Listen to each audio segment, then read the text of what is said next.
my buddy. Yeah. Hey, look out there. There's your people. Hi, everybody. It's Robert Earl out here at the Eco Ranch in Far West Texas with Cascade the Wonder Dog. As usual, he's always in everything, mugging for the camera.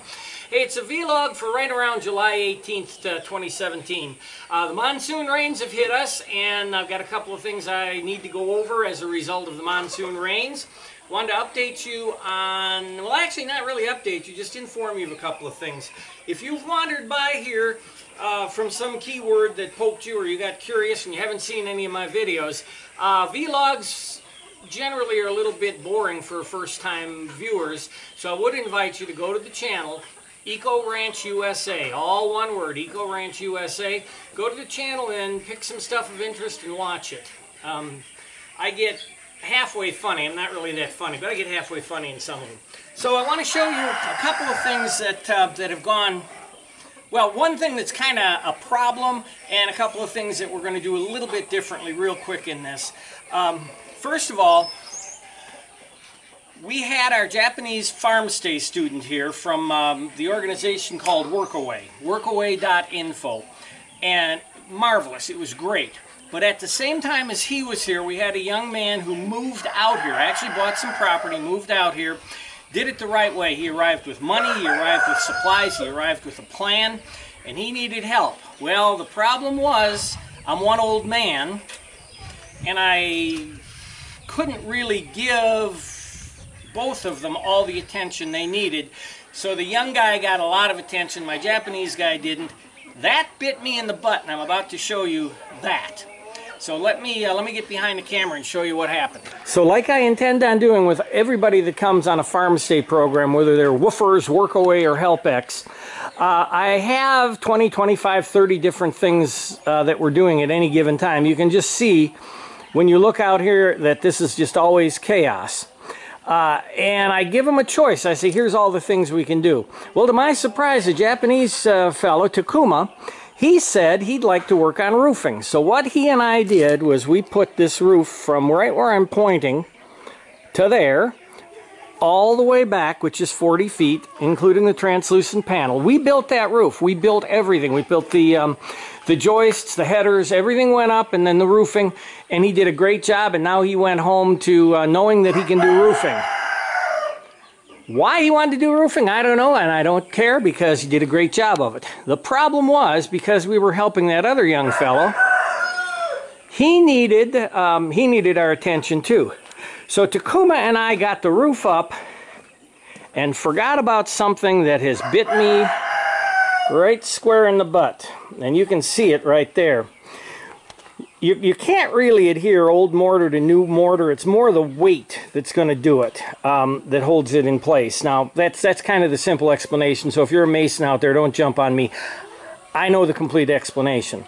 But at any rate, we had this little block here on this 4x4, and a little block there on that 4x4. And the monsoons have come. Now, this is a normal year for temperature for us, and it's also a normal year for monsoon. So from the south, which is roughly that direction there, which is our weak side, storm came barreling in. We had sustained winds over 50 miles an hour for so long that the stator, the magnetic core of our weather station, got hot and quit reading. And in that time, this 4x4 here, which I set before I had guests here, this 4x4, which is sitting, which is properly anchored with concrete anchors, rebar, and about a half a yard of concrete, this one didn't go anywhere, nor did the ones in the front. But these two that we never got back to, well, the wind got underneath here like a wing. You can see there's blockage back there, so the pressure just built up, pulled this up, broke the bond, and also twisted this doorway that I had put in here. Now, I don't believe I can actually repair that doorway, which is no problem. We don't need the doorway. But Debbie and I do need to repair these two things here, and we need to get this wall up so that we can stop that wind here before it gets underneath and builds up pressure. And we knew this was our weak side, but that bit me in the butt. So I guess the lesson in this is Don't leave things in a way that they can bite you in the butt, because if at all possible, they will. It's Murphy's Law. Another thing I want to include in this vlog, because it's the beginning of the project, and this way I'm showing you the beginning of the project, and then we'll do a separate video on the rest of the project, is this pit. Now, I've shown the pit a few times. Initially, we dug it to make a cistern. And the cistern, I was pretty ambitious with it. 16 feet wide by 60 feet long by 8 feet deep. Now, it was expensive. It was a big chore to do.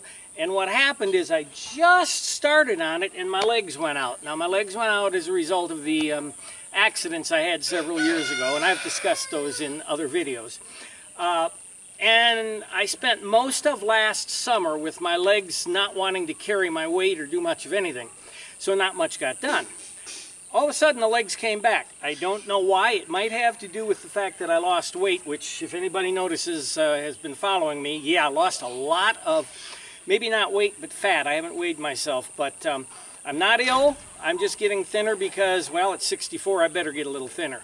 So, at any rate, I'd started filling this in with trash, and that's fine because this is all trash that can be buried, and you know, we need to get rid of it. But with the wind pulling those 4x4s, it got me thinking about this again. And I had wanted to put 2 more water tanks here. I've got room for 3 water tanks. That would give me 6,000 gallons more of storage. Now, I can do a small cistern, one that doesn't take a lot of effort, and it'll have anywhere from 10 to 15,000 gallons of storage capacity. Plus, it can literally probably take any water from about this high that I can channel right into it. So I thought that was a better idea. So at any rate, we're going to, Debbie and I, and the reason I'm mentioning it in this is we have to start contouring it right now as we do our repair. So we're going to contour a 10 foot by 30 foot by 4 foot deep section for the cistern in here. We're going to fill in the front half, push the old refrigerator and all the junk in the front half. You can see I have air tubes in there to help cool the greenhouse.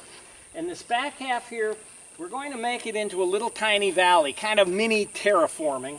Little tiny valley with fruit trees in the bottom, and we'll terrace the sides for things that grow in soil. The crux of what we're going to do is going to be hydroponics here, and I intend on selling some of it in time, but that's after the house is done. So there we are with the projects we've got working on. I will show you, as Debbie and I do our repair here, I'm going to do little bits on the repair. So most of this is going to be on this repair. So hang in there. We'll get started. Well, one of the big complaints that people have about my videos are those damn chickens and roosters always in the background. Well, we had a big hatch this spring, and we've just had a big hatch, for us a huge hatch, of Muscovy ducks. But the chickens, definitely an issue, and the roosters, definitely an issue, and you know, we do have to eat a bunch of them, but first we had to breed replacements, or we had to breed enough to make it worthwhile killing. Got about 85 that need to go right now, and that's a project that's going to happen as soon as we do the repair over here. But I'm standing here because I thought you might get a kick out of this as well in the vlog. I just had a piece of plywood, just plywood laying around. I've used OSB in the past, but I decided to make a, quote, killing table. So I made this table. I've sloped it a little bit downward in the rear, so that as I'm using water to rinse whatever I have to rinse, it'll go down there. You can just barely see the bathtub. I've got this bathtub that I salvaged. The bathtub connects to a pipe that will go right into my gray water tank, so the water won't get wasted. Now, we've had 5 inches of rain, almost 6 inches of rain here in the last couple of days, so everything's full. The gray water tank might take a few more gallons. So we're putting off killing the chickens until we've used some of that gray water to water the moringa forest. We have a problem that if you've been a farmer or you've been out to a farm, you're familiar with. Somebody decided that he owns this ranch, and he started spurring Debbie. Now, when they start spurring us, we rename them, generally dinner. So this guy has got to go. Now, that raises an issue that we have around here. We got every one of our poultry right now is free ranging. Now we're going to fence them in time, but that time's a ways off. So they free range, they don't come into a place where we can close it off and roost at night. So what do? Well, in the past I chased them with a stick and whacked them in the head. That's fine, except it terrorizes them and it shoots adrenaline all through the meat. Not a good thing. So I got this idea that if I used to, in Florida, kill rats under our aviary with a pellet gun. And I said, well, why not get a pellet gun, peg the guys we want in the head, quietly, no time for them to be concerned about me chasing them with a stick. Far more humane. So Cabela's had this lovely manly colored gun on sale for $29. Works great. I've already used it. But we've got a rooster today, and I'm not going to show you the hunt. I'm not going to show you the kill. I'm not going to show you the cleaning. I'm just going to show you the carcass when we're done. But Mr. Spurs Debbie is going to get whacked. And we're going to eat him for dinner tonight. Well, hey guys, it's take three on ending this vlog. I have taken the forms off of my repair here, and I'm going to show you real quickly. Here's what it looks like, this awful, horrible mess. Now, this is what happens when you allow yourself to get distracted like I did, and I didn't think that I had to continue working to bring the wall up to lock this into place nor the one back there. Well, because I didn't, we got hit by that horrible gust of wind, broke this loose. I had a horrible mess. I've got a ton of concrete is holding this post down with all the rebar through it, but it's a mess. Now, I'll make it look better by essentially stuccoing over this side and that side. That's the inside of the greenhouse. And instead of having a 4-foot door here, I'm going to cut it down to a 3-foot door. So I'll be able to cover for it, but that's just what happens sometimes. You'll also notice, except for that rooster that just crowed, it's a heck of a lot quieter here. While in the 5 days between the last filming, we did kill, process, put in the freezer, 20 roosters, 1 hen, and 2 Muscovy duck drakes. 20 roosters made a heck of a lot of difference, so the noise is pretty much down. Now I'm going to step back here. This post also had come pulling out of everything, so I made a key up underneath it. It had a slab, it had a mushroom like this that it pulled up. I got that back down into place and made a key underneath it, about that wide. Stuffed that key all with mortar and then came up. You can see the wet mortar here. I've come up here all the way around to lock it in.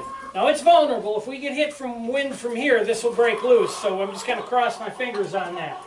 Also, my 80-gallon tank there that is my chicken waterer, I got some concrete and mortar up underneath it, concrete mainly up underneath it, so we're ready to plumb it correctly. So that'll be another vlog, and that's pretty much it for this vlog. I did want to say something, 2 things actually, real quickly. Number one, the last video I put up, a couple people, 3 to be exact, finally noticed that I've lost a lot of weight. And at the same time, some people here locally noticed I lost weight and asked, "Earl, are you sick?" No, I'm not sick. Last November, I noticed I started to lose a little weight working, and I said, you know, why not? Why not lose the fat? I don't care about how much I weigh, but why not lose all the fat, try to get myself in shape? And I jokingly tell people, I saw the series of the 3 movies of the Expendables, where all the old action heroes from the 80s got together. And Sly Stallone, I've always kind of liked Stallone. He's the same size as I am, believe it or not, in terms of height. Of course, he's got a much different build. But he was 72 when he did the last Expendables movie, and I looked at him and I said, you know, if he can look that good at 72, I can get kind of close at 64. So that's the only reason it looks like I've lost a lot of weight, and I've still got more fat to go. Nothing's wrong, I'm not sick, I don't have any disease of any sort. Damn. But that's the reason. And the other thing is, people always say that how hard I work here and don't I ever get discouraged or tired. Yeah, I'm 64 years old. I get tired, I get exhausted. And sometimes I look at this place and all the things I have to do, particularly when something like this happens, it's just a matter of an oversight. And I just, it's like the weight of the world's on my shoulders, and I go, I can't do this, I just can't do it. But then I remember all the things I've done in the past, including 2 Ironman triathlons, and the secret was to take one step at a time, not the whole journey at once. And if you take one step at a time, things happen. So I'm taking this place one step at a time. It is my retirement activity. It's my sailboat or my golfing, or take your pick of a retirement activity. This one's mine, and I'm hoping to better the planet by some of the things we're teaching here. Can't wait to get to the greenhouse. We're starting some little things on the greenhouse right now, as well as some planting. That'll be in the next vlog. But for now, I'm about 10 minutes ahead of rain, I hope. And with that, I will wish you all the very best. Get out and do something. It's middle of summer. Have some fun. And until next time, it's Robert Earl out here at the Eco Ranch in Far West Texas. See you later.